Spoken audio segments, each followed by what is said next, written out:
Fighting tournaments, best friends, rivals, Tekken, arcade machines, and traveling all across the world. Fulfill your dreams and become a big shot on the big screen. So Tekken 8 has an interesting way of going about, like the ghost battling system and all of that. There's a second story mode, in essence, but the story's about you.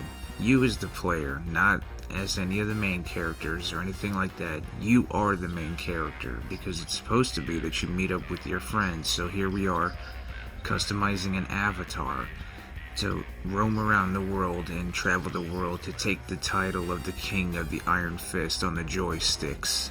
Know what I mean? So, with such a wide variety, you can really freely express yourself. I mean, there is so much to choose from. I mean, from what the characters wear in the game, from just whatever you want. I mean, really whatever you want. There is something for everybody.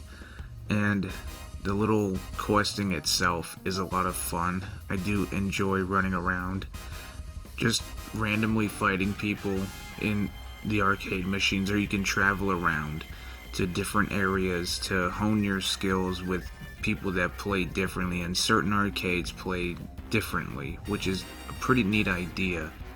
The arcade that we start at has an affinity for like customization, and obviously it's geared towards beginners.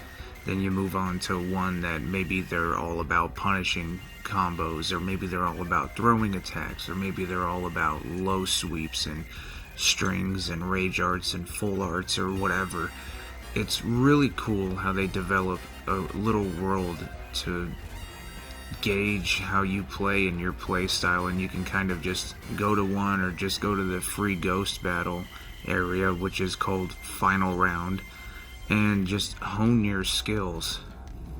And actually, Final Round is where you can actually just freely ghost battle.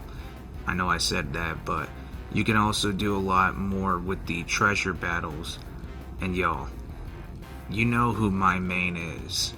Excellent! It's our boy Lee. Now, I could have chose anybody because everybody has like really good strings for comboing and everything else, but really I'm very familiar with a lot of Lee's kicks, like obviously the down circle and the right X, forward X I should say, and then the back. There's so many different strings with his attacks that I'm very familiar with it, because it hasn't really changed for Lee. So yeah, that's my boy. But I'm losing track here. So the idea is that we want to travel around and we want to be on the big screen.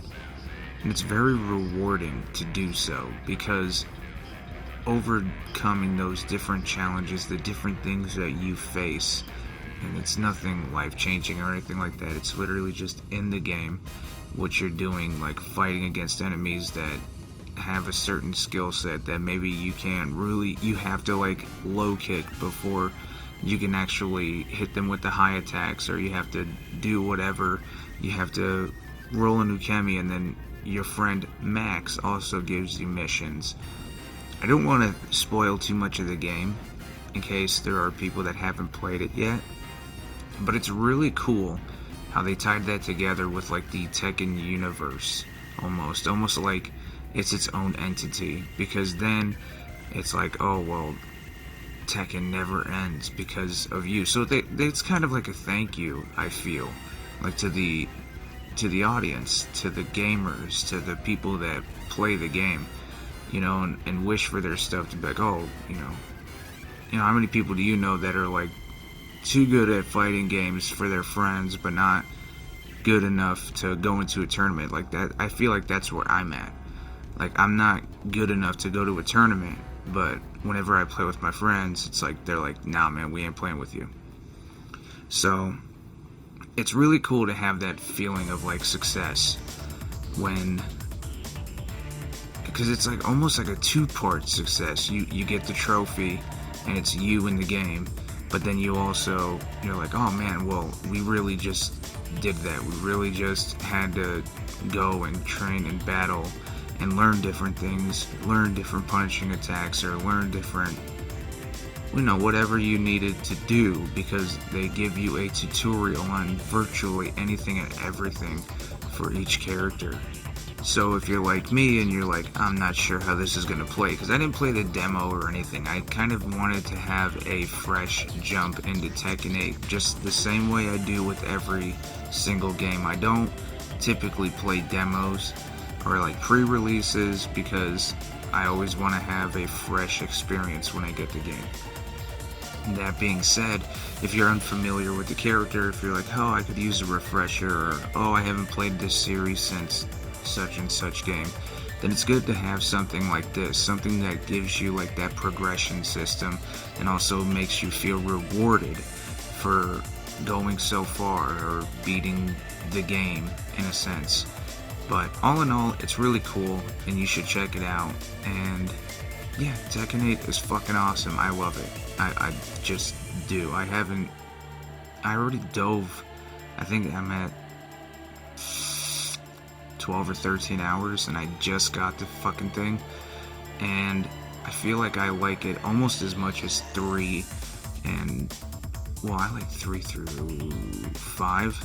Those are probably like my absolute like go-tos. Well, 4 not so much. It would go 3, 5, 4, 7, 6, 2, 1. Yeah, Tekken 1 is not good. It's good, but it's not good at the same time. It's very clunky.